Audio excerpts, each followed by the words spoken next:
ವಿಕಸಿತ ಭಾರತ ಉದ್ಯೋಗ ಖಾತರಿ ಹಾಗೂ ಜೀವನೋಪಾಯ ಮಿಷನ್ ಗ್ರಾಮೀಣ ವಿಬಿಜಿ ರಾಮ್ಜಿ ಯೋಜನೆಯಿಂದ ರಾಜ್ಯಗಳಿಗೆ 17,000 ಕೋಟಿ ರೂಪಾಯಿ ಅನುದಾನ ದೊರೆಯುವ ಸಾಧ್ಯತೆ ಇದೆ ಎಂದು ಕೇಂದ್ರ ಆಹಾರ ಮತ್ತು ನಾಗರಿಕ ಪೂರೈಕೆ ಸಚಿವ ಪ್ರಹ್ಲಾದ್ ಜೋಶಿ ಹೇಳಿದ್ದಾರೆ.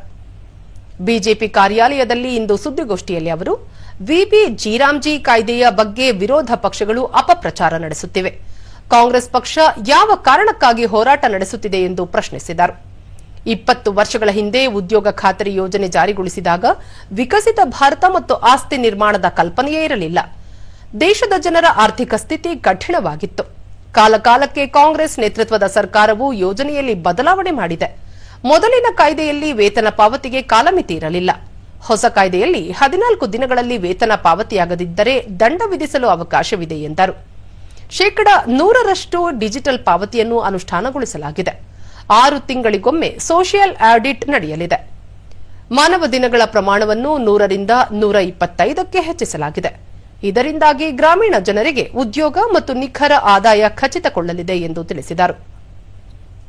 ನಿಷ್ಕ್ರಿಯವಾಗಿರುವ ಪತ್ರಿಕೆಗಾಗಿ ರಾಜ್ಯ ಖಜಾನೆಯಿಂದ ಹಣ ಪಾವತಿಸಿ ಜಾಹೀರಾತು ನೀಡಿರುವುದು ಏಕೆ ಎಂದು ಪ್ರಹ್ಲಾದ್ ಜೋಶಿ ಪ್ರಶ್ನಿಸಿದರು.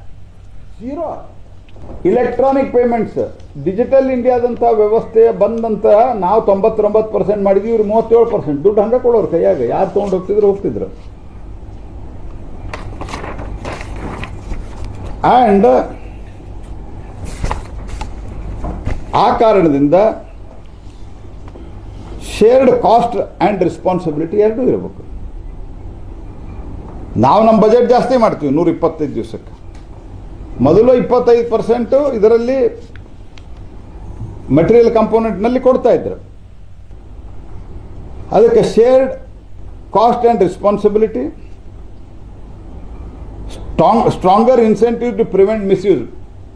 ಯಾರು ಚೆನ್ನಾಗಿ ಕೆಲಸ ಮಾಡ್ತಾರೋ ಅವ್ರಿಗೆ ಜಾಸ್ತಿ ದುಡ್ಡು ಸಿಗ್ತದೆ ಇದ್ರಾಗ.